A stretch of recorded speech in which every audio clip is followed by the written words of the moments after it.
What's going on, guys? JPS back for another video, and today we are going to be taking a tour. That's me! That's me in the corner. That's me in the spotlight. I'm not losing anything though. So, this guy seems to be called JPS or Pink Floyd. I don't know if he's like Mr. Floyd and his nickname is Pink, or it's a reference to his skin colour or whatever. But anyway, he's made one of these reaction videos reacting to a video of mine, which is very exciting. And I'm quite flattered, I think. So anyway, so I thought it'd be fun, since there is this phenomenon of reaction videos, if I reacted to him reacting to me. So let's see how that works. Of all the accents in England. Now, it has always fascinated me that so many people can speak the exact same language, yet sound like they're speaking different languages. There are so many different accents throughout England, many of which I don't even know of. I've done accent videos in the past, but I believe they were more limited. No, I've not seen them. Compared to this video, which I believe is going to go through every accent in England. So, it would be a bit of a long video, Pink. Or shall I call you Floyd? Let me call you Floyd. No, it would be a long video if I did absolutely every accent in England. And then, where does one start and the other one end? So anyway, I've done some. The ones I know about, the ones I'm familiar with, the ones that have appeared in soap operas or in other kind of stuff that I've watched, or from places that I've lived in the UK. So let's see. But I like the enthusiasm. We're gonna hear some crazy stuff in this video. I'm really excited for it. Make sure you guys hit the like button, hit subscribe, and consider joining the Patreon. First link in description for full reactions to British shows and movies. That being Oh, that's interesting. So he does reactions to British shows and movies. I've not seen any of those. And of course, please do hit the like button and subscribe, but subscribe to me. And I haven't got a Patreon. British shows and movies. That being said, let's get right into this. Cockney, received pronunciation. Western accents remain rhotic. Emily doesn't drop H. Who, and who sound like who. He was a local lad, actually, Shakespeare. Bob's got a picture of a big old dog sat on top of his shed. Is that mushroom soup? How far is the spa? She stood in middle at pub at end at bar. Poppy's a better baker. Accents in English. Hey, that was definitely Yorkshire, the middle of pub, the way he said that. Well recognised, Floyd. Yep. North and south. And it all hinges on whether you say cut or cut, bath or bath. Let's start with cut. Everyone rhymed cut, hoot, put and hood until about the 1600s, when the short oo vowel split in northern dialects, with some words going to and others to In the north, this split never happened, so hoot rhymes with put and rush rhymes with bush. Back in the south, another development that happened later in the 17th century was the trap-bath split. It isn't always easy to predict which words are affected by the split. Doing maths in a brass bath can be a gas for a lass, as long as she grasps any asps which pass through. It's Alaska, not Alaska, although I'd ask about Nebraska. I hope one day we find the answer to cancer. It's plaster, but plastic, although I have heard plastic and elastic. They're both pretty drastic, ghastly, if you ask me. The accent known as Oh, come on, Floyd, you could have reacted to that bit. I mean, those were amazing sentences that I made up. And that whole thing of being able to predict which words ended up with this long R sound is quite complicated. So anyway, but I mean, it's interesting, this reaction thing, because often people don't react for very much at all. And it's, we're throughout that bit, Floyd was nodding wisely, and then I was nodding wisely at Floyd. Or standard Southern British is solidly southeastern in origin, although it's also used by middle-class speakers across England and to an extent Wales. Phonetician Daniel Jones. I love how he says to an extent, because the Welsh have their own lingo, bro. Their town names too. 400 character name. First described the accent. Well, yeah, I mean, the Welsh do have their own lingo, and it's called Welsh. And the long name, Llanfair Pwllgwyn Go Gerachwyn Robert Llantysilio Go Go Go, is actually a bit artificial. The place had a long name, and then apparently a local tailor added some syllables to it, added quite a bit more to it, kind of referencing other local landmarks to make it famous and turn it into a tourist attraction, which he succeeded in. And it's not 400 characters, it's 53. But anyway, yeah, so Welsh is a language on its own, but most people in Wales speak English, sometimes as well as Welsh, sometimes instead of Welsh, and they do it with varieties of Welsh accents when they're speaking English, or RP, especially among more professional classes of people, or somewhere in between, I imagine. 17. He identifies it as that most usually heard in everyday speech in the families of southern English persons whose menfolk have been educated at the great public boarding schools. By the way, public school in the UK means... Yeah, spot on, Floyd. The accent has changed quite a bit since then, and the conservative variety heard in newsreels and early television is now only used by elder members of the royal family, ageing aristocrats, and retired colonels. The most marked changes have been a move from I to E in the happy vowel. So we're now very, very happy instead of being very, very happy. An Englishman's castle is now their home rather than He nods being wisely. one's home, where the black cat once sat on the mat. The rat now chats with a cat in a hat. The traditional London accent, known as Cockney, has now spread far beyond the capital to become the main working class accent of the South East. TH fronting results in the th sound in other dialects being replaced by a f sound, 30,000 feathers on a thrush's throat, and the sound coming out as v, but only in the middle of words and at the end. So this or that, I'm not bothered. T between vowels and at the ends of words is famously rendered as a glottal stop, so we'll get you'll never put a better bit of butter on your knife. Other voiceless stops get glottal. Sounds mental, bro. But I have to say, I do like the sound of the Cockney accent. When I was in Portsmouth, I heard this guy when I was boarding the hovercraft. So that's an interesting pronunciation of hover as in hovercraft. So Floyd says hover, rhyming with like cover and brother, and it's interesting that relationship between the VER things and the THER things. So you've got like mother, brother, other, cover, coven. But in my part of the world, we say hover. And it doesn't rhyme with very much. It rhymes with bother, but only if you do V's instead of TH's in that word. I heard this guy behind me talking with the Cockney accent. I turned around. I thought I was listening to Rodney from Only Fools and Horses, the way it sounded. You probably were. It's a very likable accent. Very He goes back and forth. Working class, so Yeah, no. there's not much to hate about Cockney. It's That's I true. quite like it. It's very unique. Thank you. That's lovely. Yeah. Between vowels, giving paper and baker, for example. Because Portsmouth isn't really a traditionally Cockney-speaking area, but the Cockney accent has kind of spread around the southeast, or indeed the south of England, especially among men, because it's kind of, I think, some features of it, as I think I might be saying in this video, have spread kind of globally, like the bottle thing and some of the thinking about things.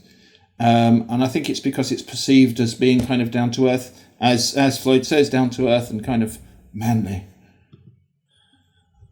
In England, H's are long gone. They're over the hill. They've had it. In Hertford, Hereford and Hampshire, hurricanes hardly ever happen.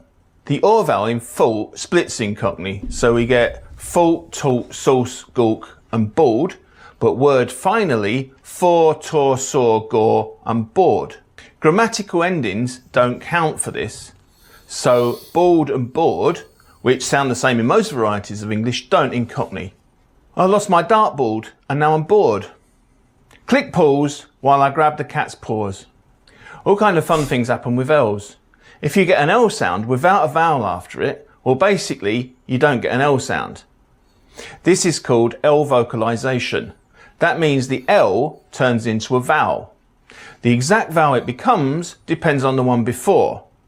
Bill, bell, owl, carl, tull, tull, bowl, rule, etc. Can we also talk about how good this guy's accent is? Oh, thank you. I feel like he's about to kill it. Oh, Just the way that's very kind of you. he knows what he's talking about, bro. I hope Learning so. a lot already in this video. Oh, good. This causes some vowels to merge. Yeah, something I'm learning is I'm actually so as an example of the L vocalization, I'm sitting on a stool at the moment because I wanted my head to be higher than it normally is, and I'm using a camera that's kind of on top of my monitor, and it's doing my back in. So that's why I'm a bit fidgety. Do forgive me. Merge. So RP, all, ul, all merge with the fault vowel. It's your fault if the fault falls you for a fault. Eel, ill, and eel go to ill. So real, and real all sound the same. How did feel in real? Was it a frill for real? Al, ale, owl merged to owl. So vowel, and vowel all sound the same. Vowels, revowed fret. Fret. Ul, go to ul, giving coal and coal, dull and dull. Jump in the water and pull from the pool. Dry his towel with his towel, you can't foul. Bro, if you have like an actual sentence like that, there are people who are gonna look at you like you're an alien, especially if they've never heard Cockney. If you have like a tongue twister sentence like that, oh my. Over the last 20 years, Cockney... It's quite funny how someone watching something, especially like when they react emotionally, like laughing or anything, it is quite contagious. So I can kind of see what the attraction is. I mean, there's actually, I don't know if this is a worldwide phenomenon, but there's a TV program in the UK called Gogglebox, which basically is families watching telly, I was going to say, and their reactions. You can't see what they're watching, I think, probably for copyright reasons. And apparently it's very popular. I've never seen it. And I don't know if there's a US version or other parts of the world. Has been pushed out of its traditional East End of London home by an accent called Multicultural London English. Oh, This yeah. has some things in common with Cockney, like glottal stops and T Tings. fronting in some contexts. In others, th is pronounced t, as in ting. Unlike Cockney, MLE doesn't drop H. It also exhibits quite extreme goose fronting, whereby the U vowel in words like goose, food, huge and view is pronounced quite far forward in the math. The near and square diphthongs become monophthongs, so we get beer, here, there, bear. The praise vowel is quite distinctive in MLE, where birds can fly high in the sky. The k and g consonants are pronounced quite far back in the math, so you can go out and get a kite. By the way, if you don't want to miss out on future videos, please click subscribe here in the corner. This guy, bro. How is he doing this? He is a magician. He knows it too. Look at the way he's looking at the damn camera. That is some crazy MLE. And also, I'm saying that like I'm an expert on MLE, but I can just tell that he's killing it. Oh, thank you. I like the way that he he goes through the similarities between MLE and Cockney, and then also just breaks down there's some really big differences. And I'd always heard That's true. I kind of heard they do sound relatively similar. I mean, same region, I guess, but there's some huge differences, completely different accent. And I like the order in which he's going about these accents, you know, in proximity, and I'm sure we're gonna work our way up north. And I think we'll get there. Yep. I'm excited. This is a great video so far. We will get there. Oh, thank you. That's very kind. Finally leaving London and heading west. I disappoint him by heading west. Conservative features. As a reminder of what many Southern English accents used to sound like before London speech overwhelmed them, either in the form of RP or Cockney. Western accents remain rhotic, with a retroflex R not dissimilar to the one we hear in North America. I got quite a lot of stick for this bit, not from Floyd, but in comments where people saying I'm lumping together whole swathes of the country, which is true. And I must admit, it's not a part of the country that I'm as familiar with.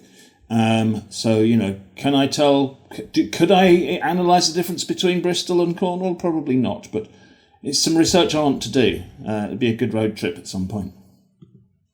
Other distinctive features of West Country accents are the fronting of the mouth vowel, so how now brown cow, and the rounding of the price vowel, as in I have a nice life.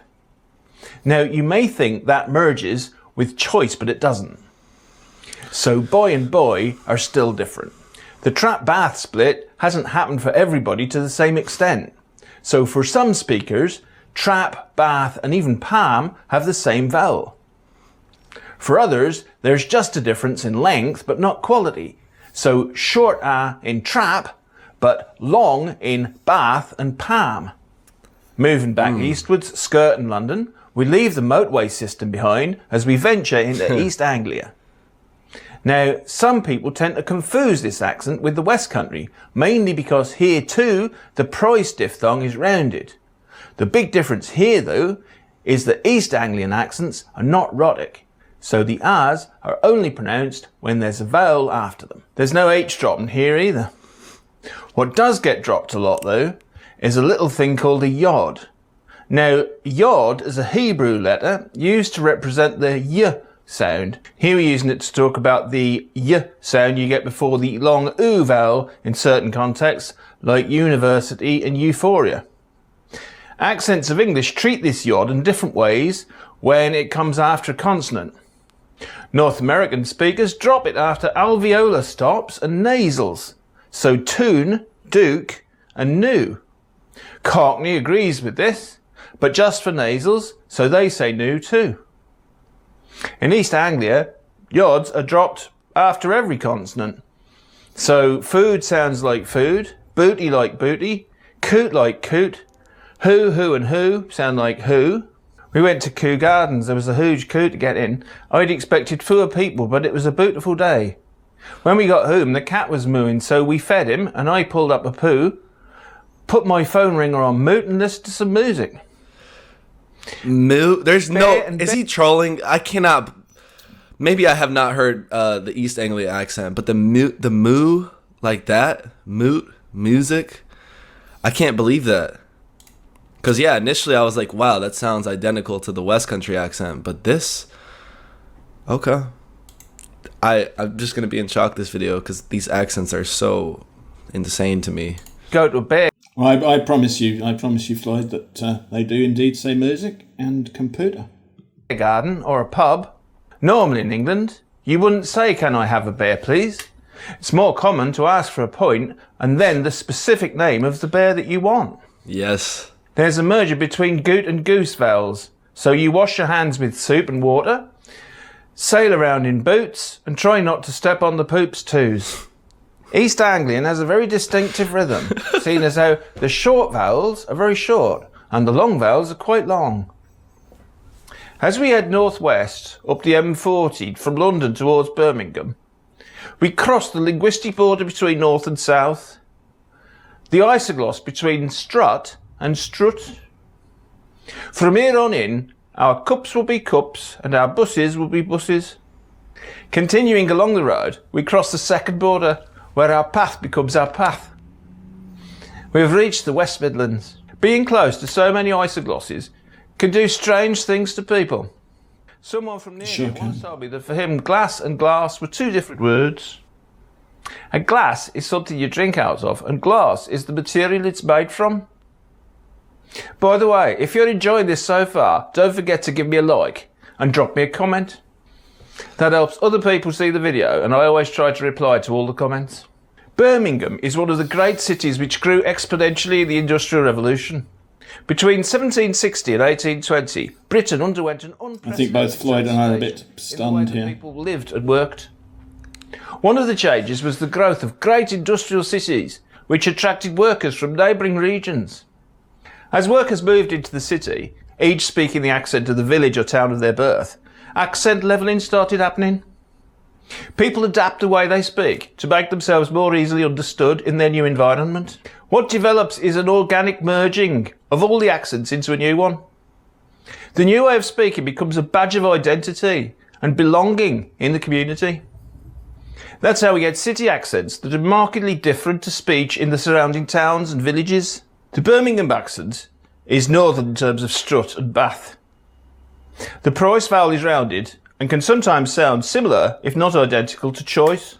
Dude, I'm honestly, like, I'm missing some of the words he's saying. Like, that's how... I cannot understand this accent. Oh, The happy no. vowel is E, although some speakers You use need to E go and spend actually. more time. You need to go and spend some time in the West Midlands, Floyd. The fleece vowel is very distinct, as in to be and not to be. He was a local lad, actually, Shakespeare. Stafford's just down the road from Birmingham. Something you don't find in Birmingham speech is NG coalescence. People in London started doing this at the end of the 16th century. So in words like fang and sing, they stopped saying the g at the end and were left with just the velar nasal. They used to talk a lot about fangs, apparently. This didn't always happen in the middle of words, which is why most accents of English have finger with a G, but singer without one. In Birmingham, finger and singer rhyme, and fang still has its G. Another city that grew massively during the Industrial Revolution is Liverpool, which changed from a small fishing village into one of the greatest port cities in the world after the 1700s.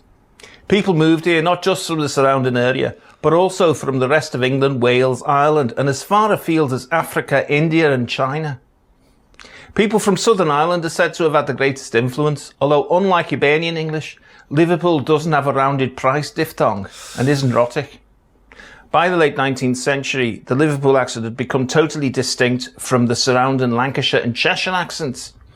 The earliest reference to the accent that came to be known as Scouse is from 1890. Scouse has quite prominent goose fronting, which we last saw in MLE. Some words that belong to the foot word set in other dialects use the goose vowel here. Book, cook, and luke are typically pronounced with the goose vowel rather than that of foot. Like, dude, book? Indeed. This is taking all of my brain cells. Once he started with the Scouse accent, I had to lock in, bro. Listen, the Birmingham accent... Oh, no, Floyd. So you get full marks for saying Yorkshire and not Yorkshire. But Birmingham. No, Birmingham is in Alabama. Birmingham is in the UK. And it's a bit like, if I said Arkansas or Yosemite. Learn to speak properly. No, I don't mean learn to speak properly, but, you're quite an Anglophile. You go to the UK, you like watching British TV and stuff. So Birmingham would help you blend in better. Otherwise you sound too much like an American who's just got off the plane and is only there for 3 days. It's not as difficult to understand as the Scouse accent, but let me know in the comments what you guys think about his accents, especially for the people who are from Liverpool, the people who are from Birmingham, from the West Country, from East Anglia, from all these places. What do you think about his accent? I want to know. Oh, I'll have to check out his comments. I'll let you know what they say. Oh, bro. To me, it's sounding pretty good. Oh, thank you. The thing about the Scouse accent, though, like when you're walking on the street, people are using slang, they're talking much quicker, and I feel like that exaggerates that accent like exponentially to the point where it is not... It's not English. An American telling the English that they're not speaking English. Luke, cook, and Luke. No, well, I don't know if we'll let him get away with that. I agree that sometimes, this, what I'm doing is kind of like my generation Scouse. I've watched some TV shows, programs, darling, set there recently, and the way that young people speak is different again, and actually I do find that a bit difficult to follow sometimes. Typically pronounced with the goose vowel rather than that of foot. So give us a look at your koopoo. This creates minimal pairs such as Luke and look, book and book.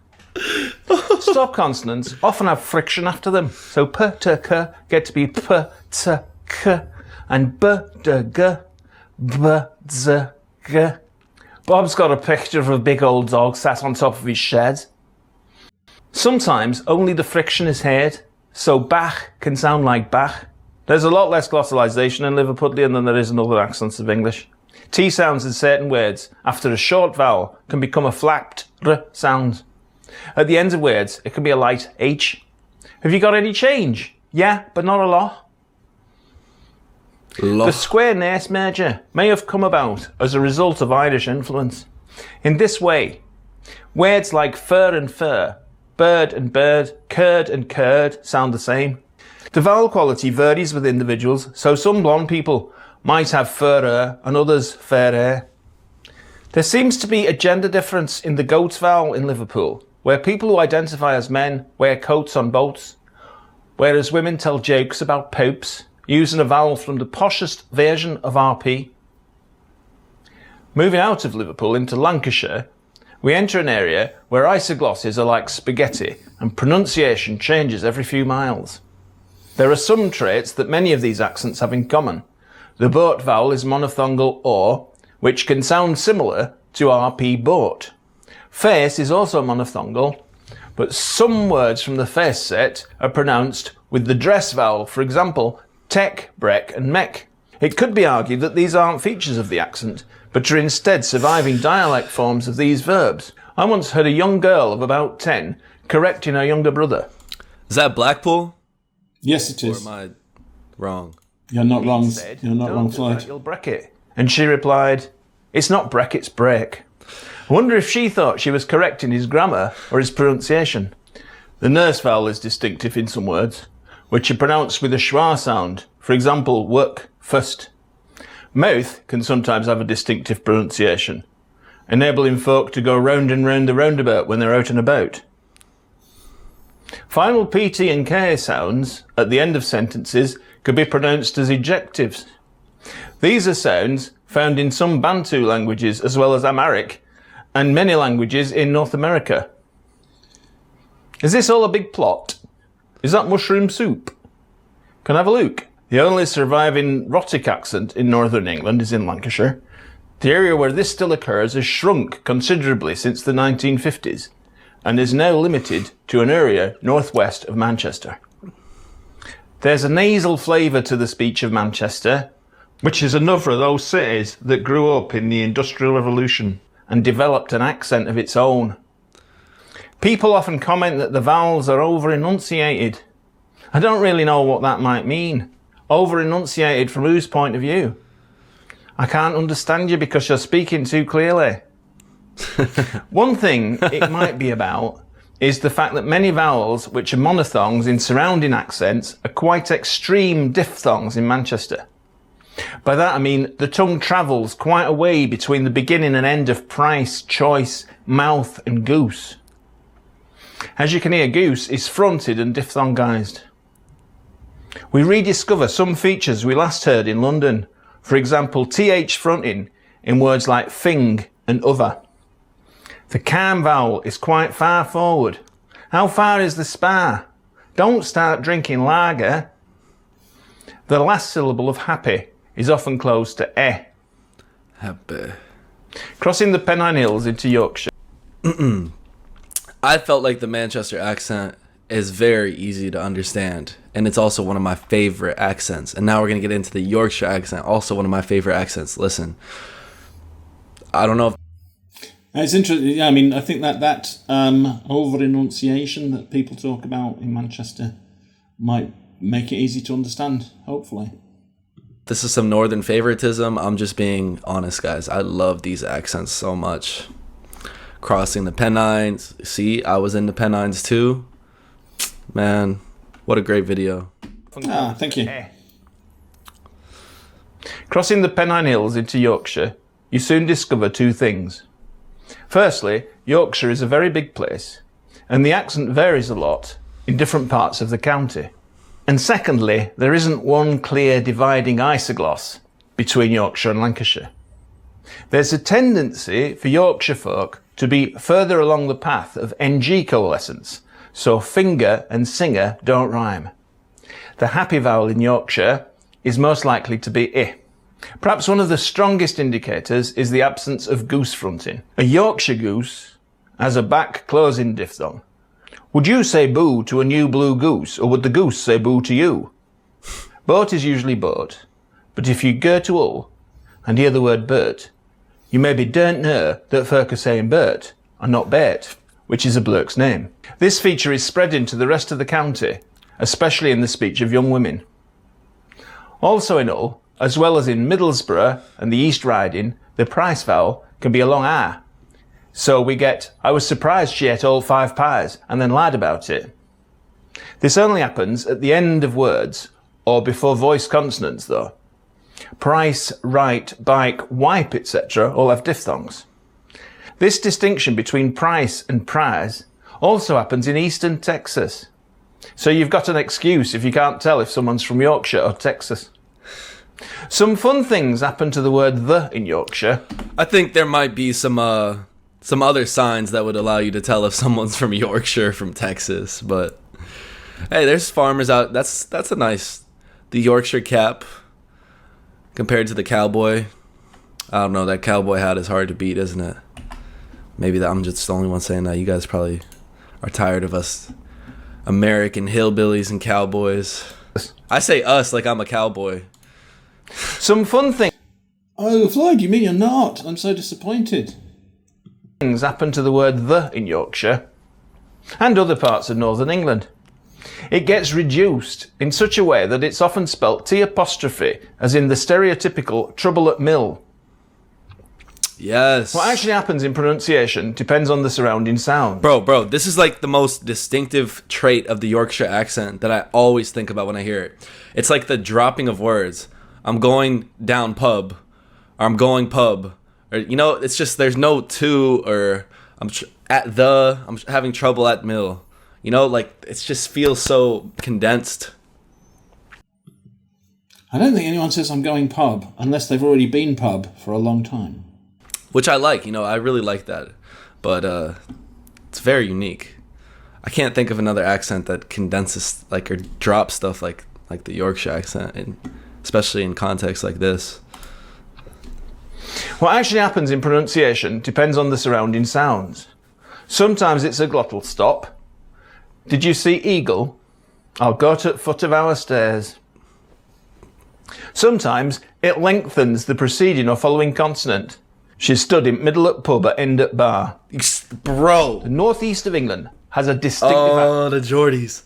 Yo, that last sentence is so Yorkshire, bro. I love that. This guy is really killing it. Oh my god. Oh, thank you again. Known as Geordie, centred on the city of Newcastle. There's no H drop in here, in common with RP and MLE. Voiceless consonants are often glottalized. So, for example, in happy, the P sound involves a glottal stop and closing of the lips simultaneously. The same happens with T and K. Poppy's a better baker. Talking a happy, the final vowel is E. The face and goat vowels can either be long monophthongs, my goat has a pretty face, or centering diphthongs, my goat has a pretty face. The poem vowel is quite far back, and sometimes rounded. Geordie hasn't had the trap bath split, though it does sometimes use a back R in some Bath words, such as plaster and master. Unlike the majority of accents of English, Geordie doesn't have dark L's, even after vowels. Earlier on, I said that RP was used by middle-class people throughout England without any regional features. In all of the areas I've talked about, though, some people will vary their accent depending on the situation and the audience, moving closer to RP in more formal situations. There are also some features that can be described as Northern RP. Many speakers in the North think that the back vowel in ask and bath sounds stupid and pretentious, so they'll use the trap vowel throughout.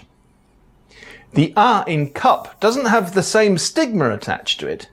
It might still sound too southern for some people, though. At the same time, having in cup might sound too working class to them. As a compromise, some RP speakers in the North use schwa in strut words, having a lovely cup of tea before rushing for the bus. And that concludes our tour of the accents of England. It was far from comprehensive. There is much more variety than can fit into the time available, and indeed into my own limited knowledge. Don't be so humble. We know you know every accent, my... No, I'm British, we have to be humble. Otherwise we'd be accused of bragging, which is very bad. Alright guys, what a great video. A tour of the accents of England. At the start of the video, I said that he was going to go through every accent. Obviously, that didn't end up being the case. but it was still a great video, and I learned a lot about these accents that I did already know like a little bit about, and I've heard all these accents before, but it was cool to really hear, and I guess scientifically, why do they sound that way? I don't know if this is science, this is more linguistically or language-wise, but...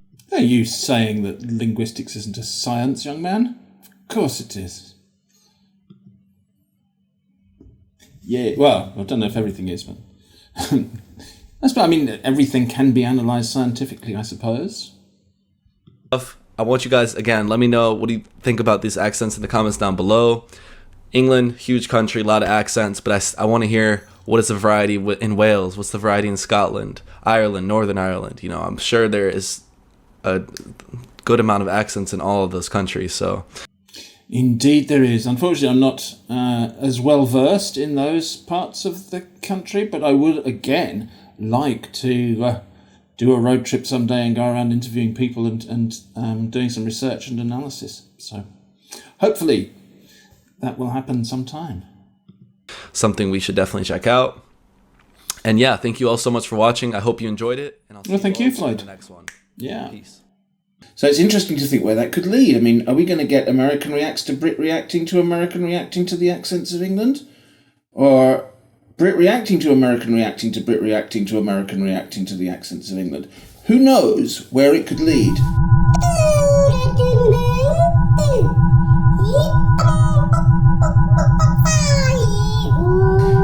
Hope you enjoyed it, and the original video is there, and other videos of a similar ilk are here. So see you soon.